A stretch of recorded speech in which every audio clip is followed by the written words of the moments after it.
أشهد أن محمد رسول الله۔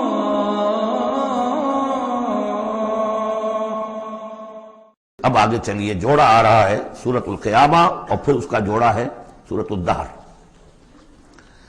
بسم اللہ الرحمن الرحیم۔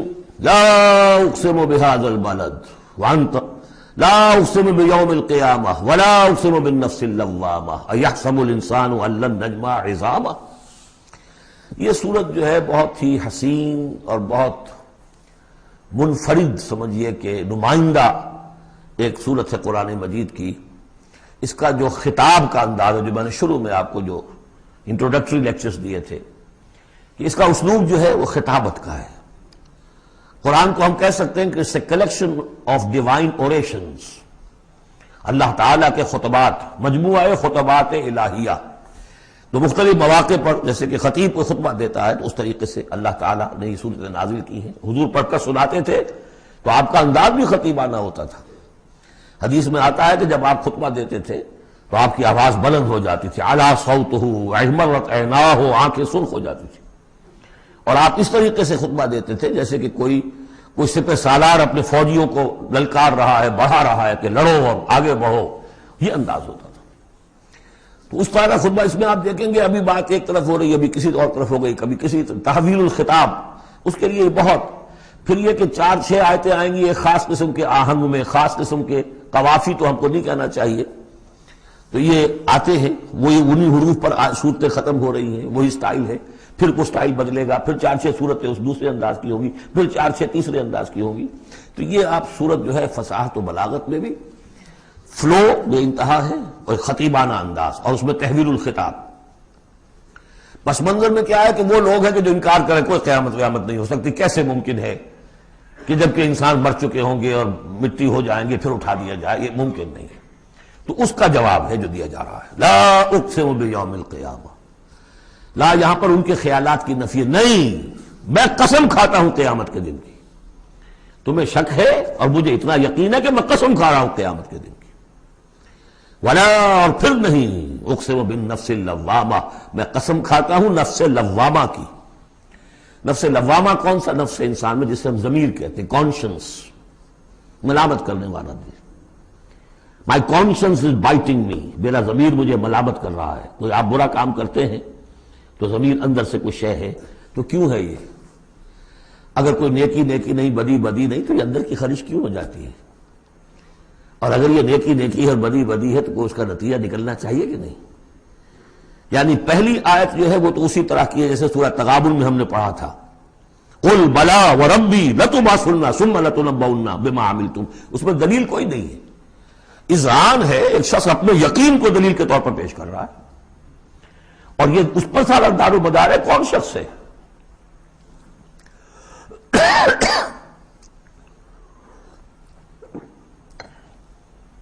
ایسا شخص کہ جس سے کبھی کوئی جھوٹ کا تجربہ کسی کو نہیں ہوا، وہ کہہ رہا ہے۔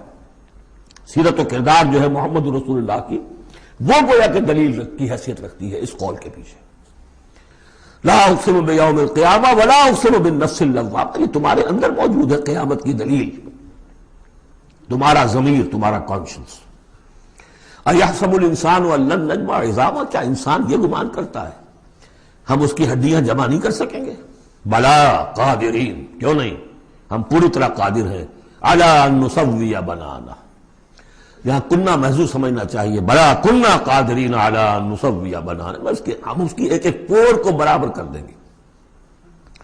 بل یرید الانسان لیفجر امامہ، اصل سبب جو ہے آخرت کے انکار کا وہ یہ ہے کہ انسان چاہتا ہے کہ فسق و فجور جس کا عادی ہو گیا اسے جاری رکھے، حرام خوری چھوڑنی نہیں، جس عیش کا خوگر ہو گیا ہوں اس کو چھوڑ نہیں سکتا، قیامت کو مانوں گا تو پھر دیکھنا پڑے گا کیا غلط ہے، کیا صحیح ہے، کیا جائز ہے، کیا ناجائز ہے۔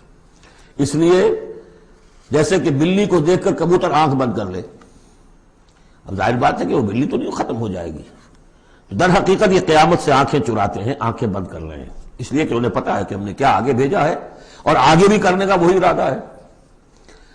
بل یرید الانسان لیفجر امامہ یسأل ایان یوم القیامہ، پوچھتا ہے بڑے استہزائی انداز میں، اچھا جی کب ہوگا یہ قیامت کا دن؟ تو جواب بھی اسی انداز میں ہے، یوم ہم علی النار یفتنون کی طرح۔ فرمایا فیضا برق البصر، جب وہ قیامت آئے گی نگاہیں چندیا جائیں گی، خسف القمر، چاند بے نور ہو جائے گا، یا یہ کہ چاند دھس جائے گا سورج کے اندر، وجمع الشمس والقمر، اور سورج اور چاند یکجا کر دیے جائیں گے۔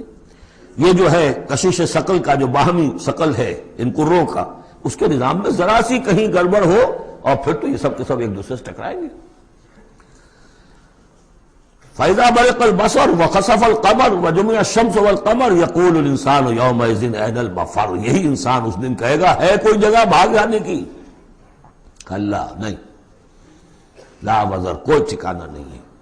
اِلَىٰ رَبِّكَ يَوْمَئِذٍ الْمُسْتَقَرُّ، اس دن تو تمہیں اپنے رب ہی کے حضور میں جا کھڑے ہونا ہے۔ يُنَبَّأُ الْإِنسَانُ يَوْمَئِذٍ بِمَا قَدَّمَ وَأَخَّرَ، اور جتلا دیا جائے گا انسان کو اس دن جو کچھ اس نے آگے بھیجا ہوگا، جو پیچھے چھوڑا ہوگا۔ ہم اعمال نیک ہوں یا بد ہوں، اس کا کچھ حصہ آگے بھیج دیتے ہیں اپنی زندگی میں، کچھ اس کے پیچھے جو اثرات چلتے ہیں اس کا حساب بھی بعد میں جاری رہتا ہے۔ وہ ڈیبٹ کریڈٹ جو ہے ہمارے کھاتے میں ہوتا رہے گا۔ تم نے یہ نیک کام شروع کیا تھا، آگے آگے پھیل رہا ہے، تو جو اور اس کام میں شریک ہے ان کا اجر بھی رہے گا، پورا رہے گا، ان کے اجر میں سے کمی نہیں ہوگی، لیکن اتنا ہی حساب آپ کے کام میں بھی درج ہوتا رہے گا۔ اسی طریقے سے کسی نے برا کام شروع کیا تو جب تک جہاں تک اس کے اثرات جائیں گے تو انسان کو بتا دیا جائے گا یہ تو آپ نے اپنی موت سے پہلے آگے ہی بھیج دیا تھا، یہ تو آپ کے وہ اعمال ہیں، اور یہ ذرا وہ ہے پیچھے اس کے جو اثرات ہیں۔ بل الانسان علی نفسہ بصیرہ، اور انسان کو تو جتلانے کی ضرورت بھی نہیں ہوگی کہ بتایا جائے، ہر انسان کو خود معلوم ہوگا کہ میں کتنے پانی میں ہوں۔ انسان اپنے نفس پر خود بصیرت رکھتا ہے۔ وَلَوْ أَلْقَىٰ مَعَاذِيرًا، چاہے کتنے ہی وہ بہانے پیش کرے۔ ہوتا ہے کہ انسان کوئی شخص جو ہے بڑا چرب زبان ہے اور وہ اپنے آپ کو بالکل ریشنلائز کر لیتا ہے اپنے طرز عمل کو، میں نے ٹھیک کیا، صحیح کیا، کوئی غلط بات نہیں ہے، عذرات موجود ہیں، تو معترضین کی تو زبان بند ہو جاتی ہے، اب کچھ نہیں کہہ سکتے، لیکن یہ کہ اس کا دل اس کو بتا رہا ہوتا ہے کہ تو جھوٹا ہے۔ بل الانسان علی نفسہ بصیرہ ولو القیٰ معاذیرہ لا تحرک بہ لسانک لتعجل بہ، عجلت والا مضمون یہ بالکل ابتدا میں یہاں آیا تھا۔ اے نبی آپ اس قرآن کے، اب دیکھیے اب گفتگو حضور سے شروع ہو گئی، ابھی تک انسان جو منکرین تھے ان کی بات ہو رہی تھی، شروع میں امامہ، عظامہ، قیامہ، اور اس کے بعد بصر، قمر، مفر، وزر، مستقر، اب یہ پھر اس کے بعد بصیرہ، معاذیرہ، اب اس کے بعد اور بدل رہے ہیں۔ لا تحرک بہ لسانک لتعجل بہ، آپ اس قرآن کے ذریعے سے قرآن کے ساتھ اپنی زبان کو تیزی سے حرکت نہ دیں کہ جلدی سے آپ اس کو یاد کر لیں۔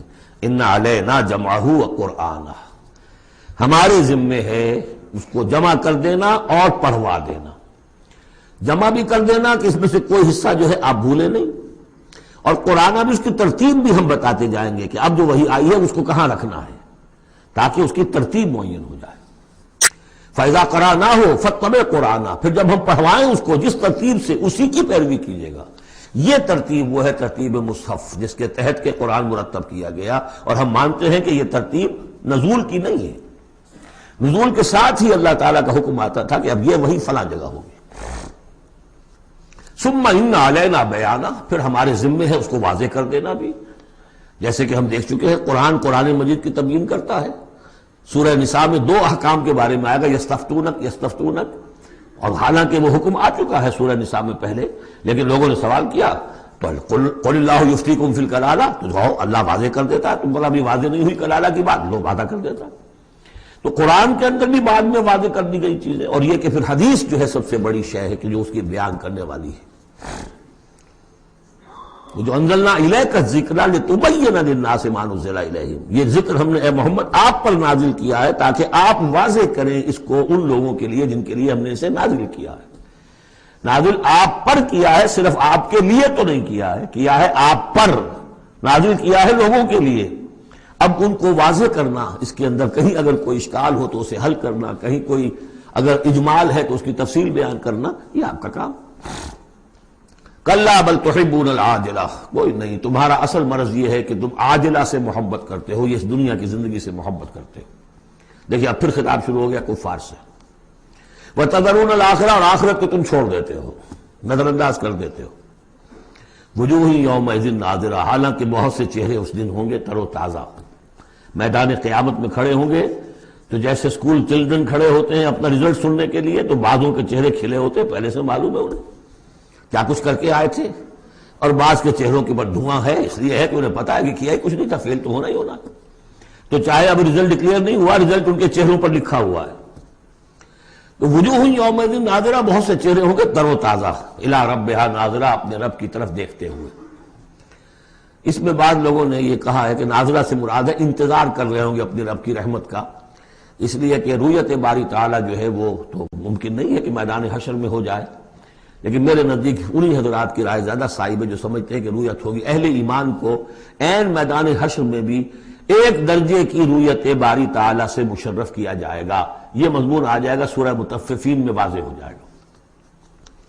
اس کے برعکس وجوہ یومئذ باسرہ، بہت سے چہرے ہوں گے اس روز سوکھے ہوئے، اترے ہوئے، اداس، تظن ان یفعل بہا فاقرہ، ان کو یقین ہوگا کہ اب ان کے ساتھ وہ سلوک ہوگا جو ان کی ریڑھ کی ہڈیاں توڑ کے رکھ دے گا۔ کلا اذا بلغت التراقی، اب ایک نقشہ دکھایا جا رہا ہے، ایک تو بڑی قیامت ہے، فاذا برق البصر وخسف القمر وجمع الشمس والقمر یقول الانسان یومئذ این المفر، ایک تو وہ ایک قیامت ہے جو فرد کی قیامت ہے، موت جب آتی ہے، قیامت صغریٰ۔ کلا اذا بلغت التراقی، جب یہ جان آ کے پھنس جاتی ہے ہنسلیوں میں، وقیل من راق، کہا جاتا ہے کوئی جھاڑ پھونک کرنے والا۔ بڑے بڑے ریشنلسٹ بھی اس مرحلے پر آ کر، بابا ڈاکٹروں نے جواب دے دیا، حکیموں نے جواب دے دیا، چلو کوئی تعویذ گنڈا کچھ ہو کہیں سے، کوئی جھاڑ پھونک کوئی تو ہو، کسی طریقے سے ہو، تو آخری درجے میں وہ بھی انسان چیخ پکار کر لیتا ہے، قیل من راق، ہے کوئی جھاڑ پھونک نہ کرنے والا۔ وظن انہ الفراق، اور گمان ہو گیا اس کو کہ اب تو فراق ہے، جانا ہے، یہ گھر بھی چھوڑنا ہے جو بڑے چاؤ سے بنایا تھا، اور یہ آل اولاد کو بھی چھوڑ کر جانا ہے۔ والتفت الساق بالساق، اور وہ جو جان کندنی کا عالم ہوتا ہے تو پنڈلی پنڈلی سے لپٹ رہی ہے، جان نکلنی شروع ہوتی ہے جسم کے نچلے حصے سے۔ الی ربک یومئذ المساق، اس دن تو تمہیں اپنے رب ہی کی طرف دھکیلے جانا ہے۔ پھر بدل گئے قوافی، فلا صدق ولا صلی، تو نہ اس نے تصدیق کی نہ نماز پڑھی، ولیکن کذب وتولی، بلکہ جھٹلا دیا اور پیٹھ موڑ لی۔ تصویر لفظی ہے جو نقشہ اس وقت ہوتا تھا۔ ثم ذهب الى اهله يتمطى، اور پھر چلا اپنے گھر والوں کے پاس اکڑتا ہوا جا رہا ہے، حضور کی بات کو تو نظر انداز کر دیا، امشو، چلو چلو یہاں سے، واسبروا علی آلہتکم، صبر کرو، جا کے جمے رہو اپنے آلہہ پر۔ ذهب الى اهله يتمطى، اولا لك فاولا ثم اولا لك فاولا، افسوس ہے تجھ پر اور افسوس ہے تجھ پر اور پھر افسوس ہے تجھ پر اور پھر افسوس ہے تجھ پر۔ ایحسب الانسان ان یترک سدی، کیا انسان یہ سمجھتا ہے کہ اسے یوں ہی چھوڑ دیا جائے گا، کوئی باز پوچھ نہیں، کوئی حساب کتاب نہیں، کوئی جواب طلبی نہیں، کوئی اجر نہیں، کوئی سزا نہیں، کوئی جزا نہیں۔ الم یکن نطفۃ من منی یمنی، کیا نہیں تھا وہ ایک گندے پانی کی بوند جو ٹپکائی گئی، ثم کان علقا، پھر وہ ایک جوک کے مانند تھا کہ جو رحم مادر کی دیوار کے ساتھ چمٹی ہوئی تھی، علقۃ فخلق فسوی، پھر اسی کو اس نے بنایا، اسی میں نقش و نگار بنا دیے، اسی میں آنکھیں آ گئیں، اسی میں کان آ گئے، اسی میں کیا کیا بنایا، فی ظلمات ثلاث، تین پردوں کے اندر، فجعل منہ الزوجین، اسی سے بنا دیے، کسی کو نر، کسی کو مادہ، کسی کو مؤنث، کسی کو مذکر۔ الیس ذلک بقادر علی ان یحیی الموتى، عقل کے اندھو یہ سوچو، وہ ہستی جو یہ سب کچھ کر رہی ہے وہ اس پر قادر نہیں ہوگی کہ مردہ کو زندہ کر دے؟ جو تمہارا مشاہدہ ہے گندے پانی کی ایک بوند سے، افلاطون بھی اسی سے آ گیا، اور بقراط بھی، اور سقراط بھی، اور ظاہر بات ہے انبیاء بھی وہیں سے آئے ہیں، کہاں سے آئے ہیں؟ ایک ہی استثناء ہے نا حضرت عیسیٰ علیہ السلام کا، باقی تو سب کہاں سے آئے؟ وہیں سے آئے۔ سارے اولیاء اللہ کہاں سے آئے؟ وہیں سے آئے، گندے پانی کی بوند، اس سے کیا کچھ وہ بناتا ہے۔ تو تمہارا یہ خیال ہے کہ وہ مردہ کو زندہ نہیں کر سکے گا، اتنا عاجز ہو گیا۔ افعینا بالخلق الاول بل ہم فی لبس فی الخلق بالخلق الجدید۔ اس کے بعد جیسا کہ یہ سوال ہے، بلا کیوں نہیں،